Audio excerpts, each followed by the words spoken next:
Assalamualaikum dan selamat sejahtera. Nama saya Nurul Dayana binti Izam.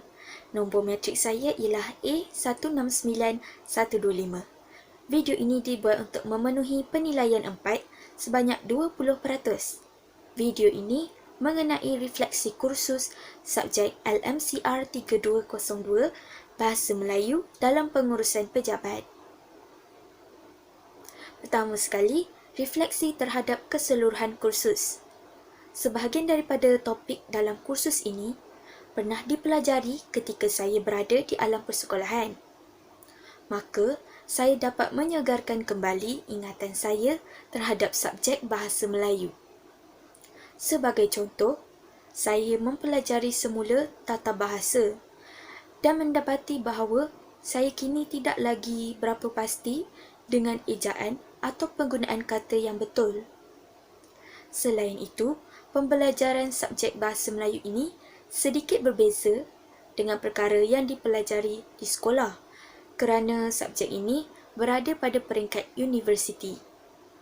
Contohnya, surat rasmi yang kini dipelajari lebih spesifik dan mempunyai tambahan perkara yang perlu dimasukkan berbanding peringkat sekolah.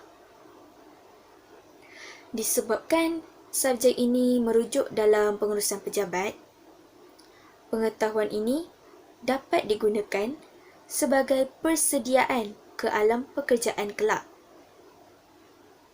Sekurang-kurangnya, saya telah mengetahui sedikit asas penulisannya yang terkini dan boleh merujuk kembali mana-mana sumber jika terlupa.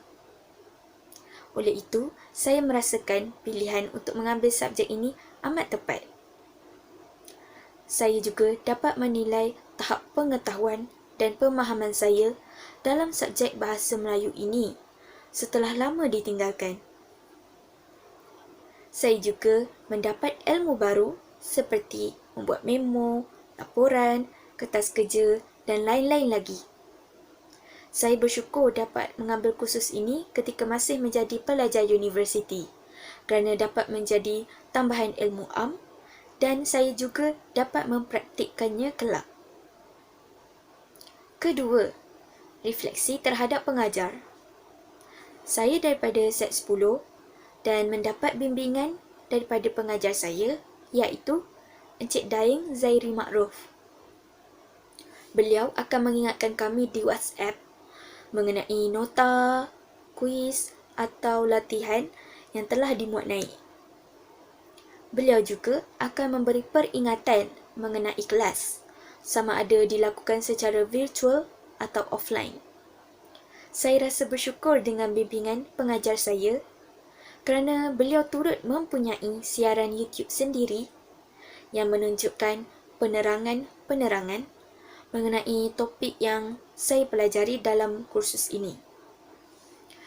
Beliau juga memahami bahawa tidak semua orang akan terus memahami sesuatu topik. Maka, beliau membenarkan pelajar bertanyakan soalan. Dengan ini, kami akan terus bertanya mengenai perkara yang tidak difahami.